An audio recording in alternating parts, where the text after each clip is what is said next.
Hey psychtogoers.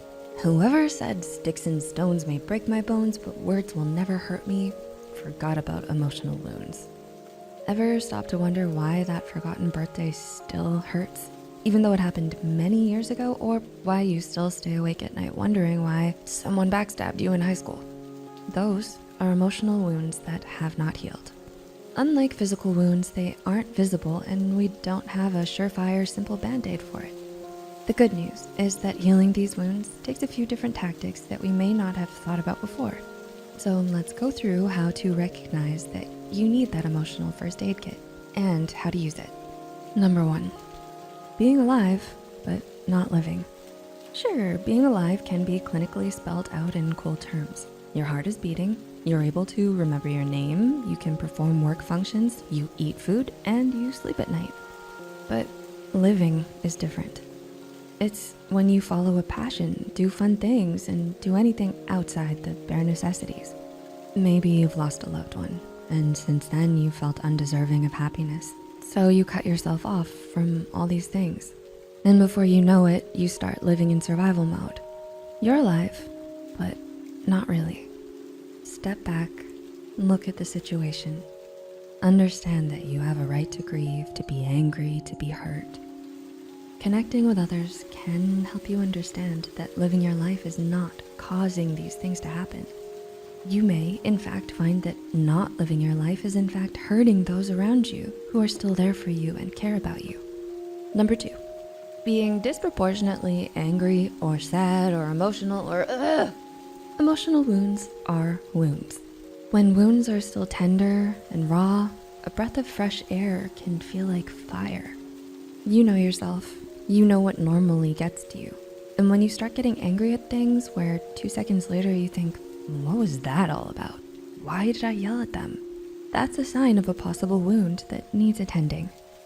You might not even be getting something directed at you. You could be looking at random paint colors and suddenly you're sobbing. You're not losing your mind.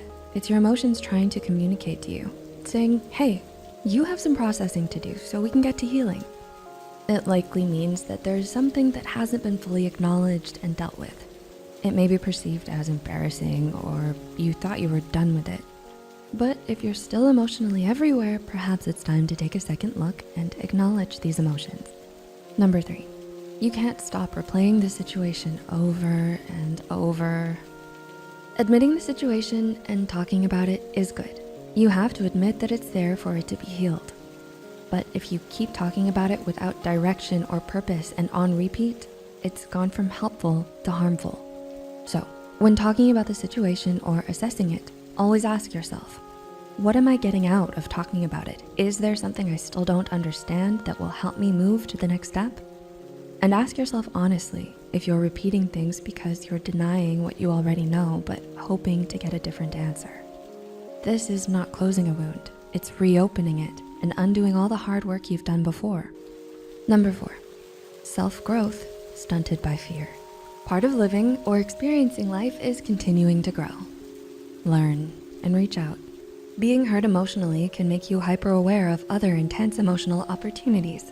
For example, if you were in a harmful relationship, you may stop getting into relationships where you feel deep emotions. But you're robbing yourself of the life you deserve if you do this. You deserve to learn and grow despite the ups and downs that have come.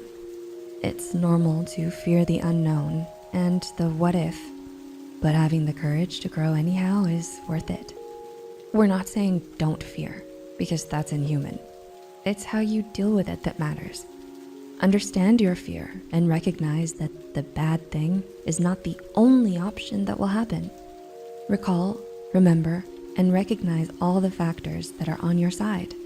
Realize that these factors exert just as strong a force as anything else. Do what you need to give yourself the best chances possible. It could be having a backup plan, or it could be a different approach from the one taken before, but you can do this.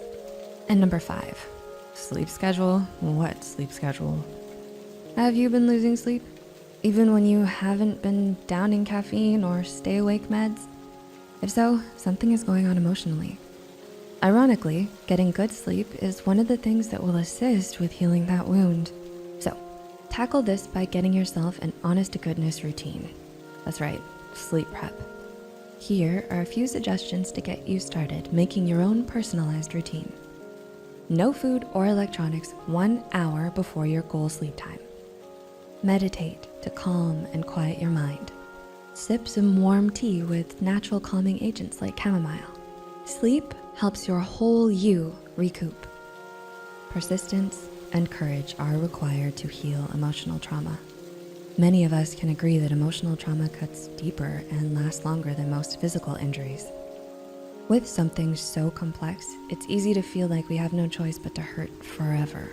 But that's not true. If we can choose to put in the time and the effort, we can choose to heal, and we don't have to do it alone. To navigate this journey, it's normal and even encouraged to speak to the guidance of a seasoned professional. You are worth the time and effort. Don't rob yourself of the best life you could live. How do these points resonate with you? Please feel free to comment and discuss any methods you've tried or things you're puzzling over. Thanks so much for watching, and we'll see you soon.